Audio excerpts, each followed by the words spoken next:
जय सिया राम।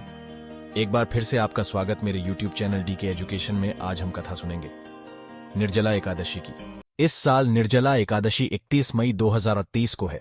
शास्त्रों में निर्जला एकादशी के व्रत को सबसे कठिन और पुण्य फलदायी बताया गया है। इस व्रत में जल का त्याग करना पड़ता है। इस दिन बिना कुछ खाए पिए व्रत रखने से सभी पापों से मुक्ति मिल जाती है। मान्यता है कि मात्र इस एकादशी को कर लेने से साल भर की एकादशियों के बराबर फल प्राप्त हो जाता है। इस एकादशी को भीमसेनी एकादशी भी कहा जाता है। इस दिन व्रत रखकर पूजा करने और निर्जला एकादशी व्रत की कथा पढ़ने से भगवान विष्णु की विशेष कृपा प्राप्त होती है।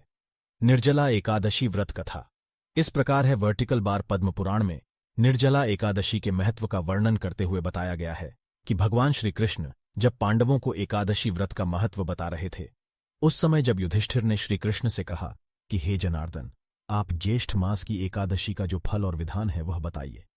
भगवान श्री कृष्ण ने कहा कि ज्येष्ठ मास की कृष्ण पक्ष की एकादशी का वर्णन तुमने सुन लिया है। अब ज्येष्ठ मास की शुक्ल पक्ष की एकादशी का कैसा प्रभाव है वह शास्त्र और धर्मों के झांता वेदव्यास जी से सुनो। वेदव्यास जी ने कहा कि हे कुंती नंदन, ज्येष्ठ मास की शुक्ल पक्ष की एकादशी को निर्जला एकादशी कहा गया है। इस दिन आचमन और दंत धावन यानी दांत साफ करने के अलावा अन्य कार्यों के लिए मुंह में जल नहीं लेना चाहिए। इससे यह व्रत भंग हो जाता है। इस दिन सूर्योदय से लेकर अगले दिन सूर्योदय तक जल ग्रहण नहीं करना चाहिए। व्यास जी की बातों को सुनकर भीमसेन बोल उठे, हे महाबुद्धिमान पितामह, मेरे सभी भाई द्रौपदी सहित एकादशी का व्रत करते हैं, लेकिन मेरे पेट में वृक नामक अग्नि हमेशा जलती रहती है, जिससे मैं भूखा नहीं रह सकता है। जब तक मैं जी भरकर भोजन न कर लूं, यह अग्नि शांत नहीं होती। इस पर व्यास जी ने कहा कि अगर तुम्हें स्वर्ग की अभिलाषा है तो तुम्हें एकादशी का व्रत करना ही चाहिए। भीम के ऐसे कहने पर व्यास जी ने कहा कि फिर तुम पूरे साल की एकादशी का फल देने वाली निर्जला एकादशी का व्रत जरूर करो।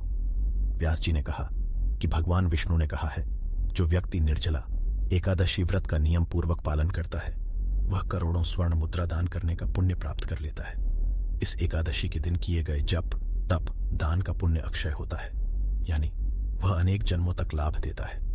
जो व्यक्ति इस एकादशी का व्रत करते हैं उनके सामने मृत्यु के सामने यम के दूत नहीं आते, बल्कि भगवान विष्णु के दूत जो पीतांबर धारण किए होते हैं वह विमान में बैठाकर अपने साथ ले जाते हैं। पद्म पुराण में कहा गया है कि निर्जला एकादशी व्रत की कथा को कहने और सुनने से भी ग्रहण के दौरान किए गए दान के बराबर पुण्य प्राप्त हो जाता है।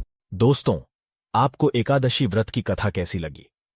कमेंट करके जरूर बताएं और ऐसी ही पौराणिक कथा सुनने के लिए मेरे YouTube चैनल को लाइक और शेयर करें और सब्सक्राइब करके बेल आइकॉन जरूर दबाएं ताकि आने वाली हर वीडियो की नोटिफिकेशन सबसे पहले आपको मिले।